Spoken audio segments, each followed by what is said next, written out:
Баршаңызға сәлем достар. Бүгін гречаники деп аталатын құрамында гречка бар котлет дайындаймыз. Видеоны соңына дейін қарап, міндетті түрде дайындап көріңіздер. Ең алдымен фаршқа ұсақтап туралған немесе блендерден өткізілген пияз, жұмыртқа, суда піскен гречка саламыз, барлығын араластырамыз. Тұз, бұрыш және қалауынша дәмдеуіштер қосамыз.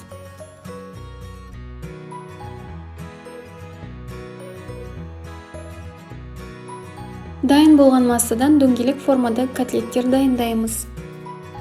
Табаға кішкене зәйтүн майын құйып, май қызған соң котлеттерді екі жағын қызартып қуырып аламыз.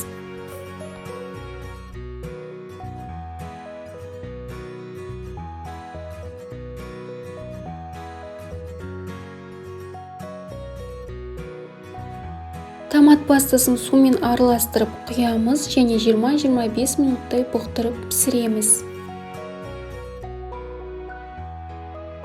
Мінекей осындай құрамында гречка бар котлеттер дайын болды.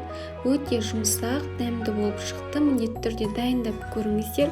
Видеоны соңына дейін қарағандарыңызға рахмет. Видео ұнаса, лайк басып, пікір қалдырып, каналыма тіркелуді ұмытпаңыздар. Ас болсын.